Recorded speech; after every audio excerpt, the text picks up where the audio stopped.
தாமதமாக மன்னிப்பு எதிர்பார்க்கல. இந்த கதை வந்து ஆற்றாமைன்னு ஒரு கதை. ஒருவேளை ரவி எனக்கு ஒரு நல்ல தொடக்கத்தை கொடுத்து நிறைய விஷயத்தை அவரே எக்ஸ்பிளைன் பண்ணிட்டாரு. இந்த கதை வந்து கூப்பாராவோட கதைகளில் ரொம்ப முக்கியமான ஒரு கதையாக குறிப்பிடப்படுது. இந்த கதை நம்ம படித்தோன்னா அதில் இருக்கிற கருவானாலும் சரி, இல்லை அந்த கதை சொல்கிற சந்தர்ப்பமோ எதுவும் நமக்கு பெருசாக புதுசாலாம் ஒன்று தோணாது. இந்த கதை 1943 எழுதியிருக்காரு. அதை இப்போ நம்ம படிக்கும்போது கதைகளை விட ஒரு இன்சிடெண்ட், ஒரு நாளில் மத்தியானம் போல் ஆரம்பித்து நைட்டுக்குள்ளே முடிஞ்சுடுற ஒரு நார்மலான இன்சிடெண்ட் தான். அதோட பாதிப்புன்னு பெருசாக நமக்கு எதுவுமே தோணாது படித்தோன்னா. சுருக்கமாக மட்டும் சொல்கிறேன். அதை இதுலேயும் சாவித்திரி தான் ஒரு கேரக்டர். மறுபடியும் கமலான்னு அவங்க ரெண்டு பேருமே வந்து ஃப்ரெண்ட்ஸ், கிட்டத்தட்ட ரிலேட்டிவ் மாதிரி தான். கமலா அம்மா மீது தான் கூப்பிடுறா, தாய்மாமனோட ஒய்ஃபுங்கிற மாதிரி தான். அவங்க ஒரே ஒரு காம்பவுண்ட் வீடு மாதிரி, இன்னொரு ரேலி வீடு, அதோட கூட வச்ச வீடு. அதில் இந்த பக்கம் இவங்க இருக்காங்க, அந்த பக்கம் அவங்க இருக்காங்க. ஸோ இந்த வீட்டோட அந்தரங்கம் முழுக்கவே அங்கே தெரிகிற அளவுக்கு ரொம்ப பக்கத்தில் இருக்கிற வாய்ப்புள்ள ஒரு வீடு. இல்லை சாவித்திரி வந்து கல்யாணமாகி அவரோட ஹஸ்பண்ட் வந்து 2-3 நாள் மட்டுமே கூட வந்துட்டு மிலிட்ரிக்கு எங்கேயோ போயிட்டாங்க. 2-3 வருஷம் ஆச்சு, இன்னும் திருப்பி வரல, ஒரு லெட்டர் கூட இல்லை. இந்த பக்கம் கமலா வந்து என்னன்னா, அவளுக்கும் கல்யாணமாகி கிட்டத்தட்ட சேம் ஏஜ். பட் ஒரு மேரேஜ் லைஃபோட ஃபுல் பிளிஸ்ஸாக வந்து வாழ்ந்துடுது. அதை வந்து அப்படியே அப்பட்டமாக இவளுக்கும் தெரியுது சாவித்திரிக்கு.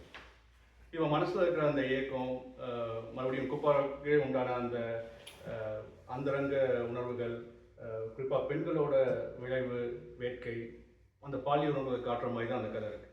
இல்லை எதுவுமே மறைச்சி வச்சு எழுதுகிற மாதிரியோ, இல்லை ரவிசன மாதிரி மௌனி கதைகளில் இருக்கிற அந்த உருவகம், குறிப்பால் உணர்த்துறது, அந்த மாதிரிலாம் எதுவுமே இல்லை.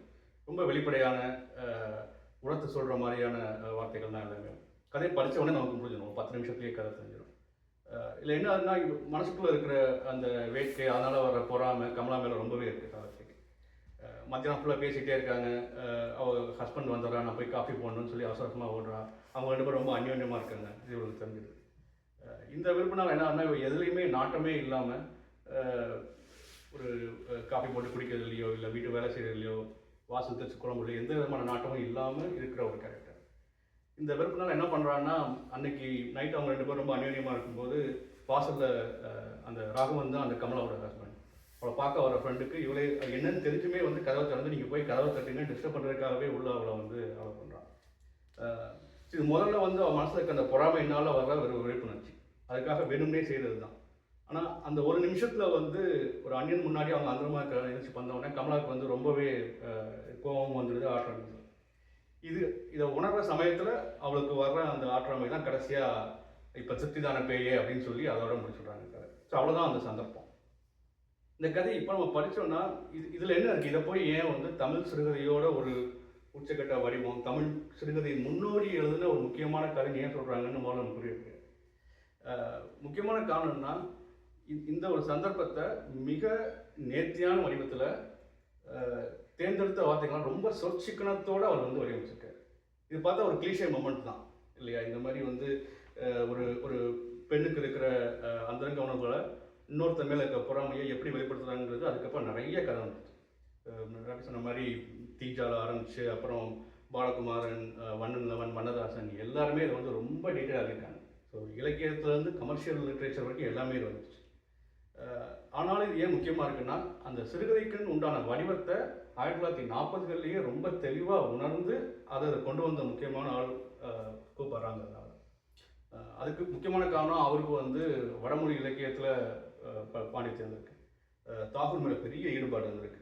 ஸோ தாகூரை படிக்கணுங்கிறதுக்காகவே வந்து வங்க மொழியை கற்றுட்டு, உங்களுக்கு தெரிஞ்சிருக்கும் இந்திய இலக்கியங்களில் வங்க மொழி தான் வந்து முதல்ல வந்து இலக்கியத்துக்குள்ளே போன, நவீன இலக்கியத்துக்குள்ளே போன ஒரு மொழி.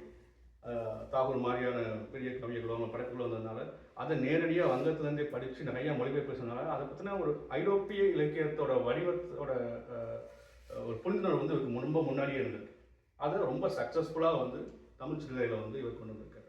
அந்த வகையில் இவர் கண்டிப்பாக ஒரு முன்னோடி தான் சொல்லணும். இப்போ இந்த கதையை பற்றி எனக்கு பர்சனலாக தோணுன விஷயம் என்னென்னா, அகைன் இது ஒரு சந்தர்ப்பம் தான். அந்த கதையோட கருக்குள்ளே நான் போக விரும்பல. ஆனால் அந்த வடிவம் வந்து எனக்கு ரொம்பவே பிடிச்சிருந்தது.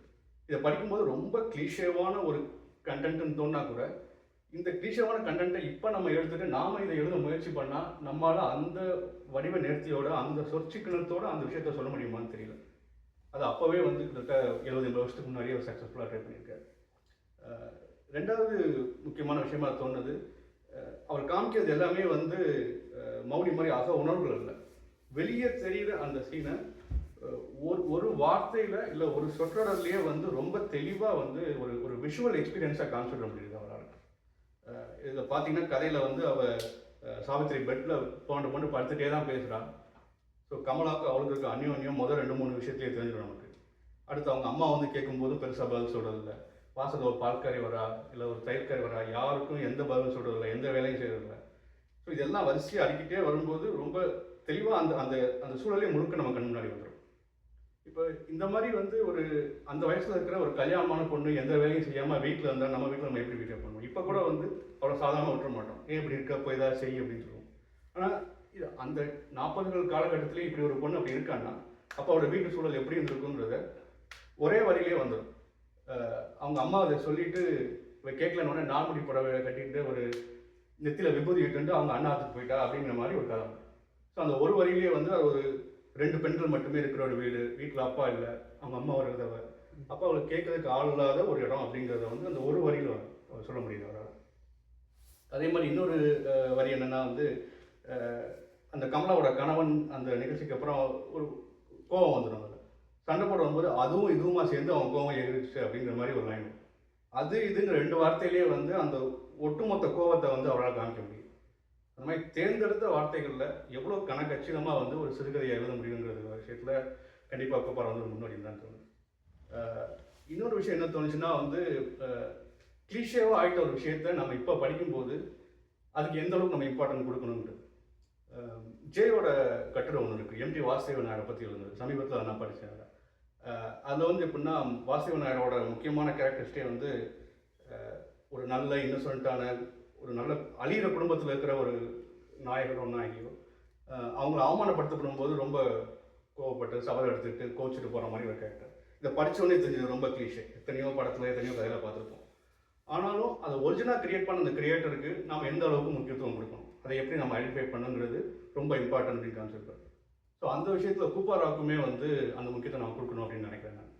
ஏன்னா இப்போ அவர் எடுத்துகிட்டு அந்த அந்தரங்கமான விஷயத்தை சொல்கிறதாகட்டும் இல்லை பெண்களோட வேட்கையை சொல்கிறதாகட்டும் எவ்வளோ கிளீஷே ஆனால் கூட 1940கள் காலகட்டத்தில் இதை எழுதின முக்கியமான படைப்பாளிங்கிற வகையில் அவருக்கு ஒரு இடம் கண்டிப்பாக இருக்கதான் செய்கிறதில்ல. ரெண்டாவது அந்த காலகட்டத்தில் ஏன் இந்த கருவை எடுத்து தைரியமாக எழுதுறாங்கங்கிறதும் ஒரு விஷயம். இந்த 40கள் 50கள் காலகட்டத்தில் பார்த்தீங்கன்னா இறப்பு விகிதம் வந்து ரொம்ப அதிகம். இப்போ இருக்கிற மருத்துவ வசதி கிடையாது. டைஃபாய்டு இல்லைன்னா வந்து காசு நோய் வந்து இறக்குறது ரொம்ப ரொம்ப அதிகம். அதனால் அந்த விஷயத்தில் அப்போ வந்து பெண்கள் கைம்பெண்ணாக வீட்டில் இருக்கிறது வந்து ரொம்ப இயல்பான ஒரு கரைமான் இருக்குது. எல்லா வீடுகளையும் குறைஞ்சது ஒருத்தர் அப்படின்னு இருப்பாங்க. ஸோ அதோட பாதிப்பு நிறைய இலக்கியவாதிகள்கிட்ட, குறிப்பாக அந்த காலத்து இலக்கியவாதிகள்கிட்ட அவங்க கதைகளில் இருந்திருக்கு. அதை காமிக்கிறதுக்காகவும் இந்த கரைமா படிக்கலாம் தோணுது.